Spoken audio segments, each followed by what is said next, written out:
It's the third date, or maybe the third month, and you feel a chill run down your spine. It's a familiar chill. They say something, a comment about your friends, a flash of anger that's a little too sharp, a subtle demand for your time, and your stomach tightens. You've been here before. The internal monologue starts, quiet at first, then deafening. Not again. I thought this one was different. How did I end up back here? It's the same script, just a different actor. Most of us arrive at a simple, painful conclusion. My radar is broken. I am a magnet for damaged people. But what if that conclusion, as logical as it seems, is completely wrong? What if I told you that your radar isn't broken at all? In fact, it's a high-performance machine working with terrifying precision.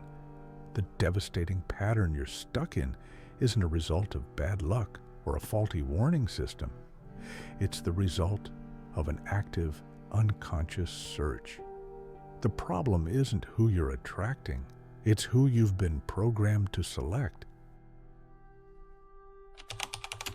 Let's first build a logical case for why the broken radar theory of attraction has to be wrong. When you say, "I always attract toxic partners," you are making an external judgment. You are positioning yourself as the passive victim of forces outside your control. But a slight shift in language reveals the hidden truth. Try saying this instead. I am consistently and powerfully drawn to a specific type of person who inevitably creates chaos in my life. Do you feel the difference? The first is a complaint. The second is a confession. The second holds all the power. Here is the central flaw in your logic. A truly broken system would produce random results. If your car's navigation was broken, it wouldn't lead you to the same wrong address every single time. It would take you to 1,000 different wrong addresses. It would be pure chaos. But your pattern isn't random. It's specific. It's predictable. You don't just fall for toxic people. You likely fall for a very particular flavor of toxicity. The emotionally unavailable artist, the charming narcissist, the damsel in distress who needs constant saving. This isn't a malfunction. This is a function. A pattern this precise is not evidence of a broken instrument. It is evidence of a very specific target. The question we have to ask is not, why does this keep happening to me? But, what internal mission is my psyche trying to accomplish through me? Your pattern is a fingerprint, and it doesn't belong to anyone else but you. So, what is the mechanism behind this precise, self-sabotaging selection process? An unhealed wound from your past, from childhood, from a formative relationship, is not an empty void. It is a space with structure and energy. It is an echo chamber. This chamber has a specific resonant frequency. If your core wound is abandonment, the chamber hums with the frequency of everyone leaves. If your wound is chaos, it hums with stability is a lie. You walk through the world with this chamber inside you, and you are unconsciously listening. I know this resonance not as a theory, but as a fever I once mistook for love. It's a pull that feels like destiny, but is in fact history. When you meet someone who is whole and stable, their energy enters your chamber and dissipates. It doesn't echo. Your assessment is no chemistry, boring, no spark. But then you meet someone whose own brokenness resonates at the exact same frequency as your wound. Their words, their actions, their very presence hit the walls of your inner chamber and create a powerful, harmonic echo. This feeling is overwhelming. It feels like home. You feel profoundly seen, deeply understood, not because they see the real you, but because they perfectly amplify your oldest pain. This is the chemistry you're addicted to. Let's make this less mystical and more mechanical. Think of it like a tuning fork. Imagine your core wound is a tuning fork that vibrates silently at the note of C sharp with the label, "I am not worthy of stable love." As you navigate the world, this fork is always humming. You meet countless people whose internal instruments are tuned to other notes, the G of self-assurance, the F of consistency. You stand next to them, and your tuning fork elicits no response. You move on. Then you walk into a room and stand next to someone whose primary wound is also tuned to C sharp. Perhaps theirs is labeled, "I am only valued when I am fixing someone."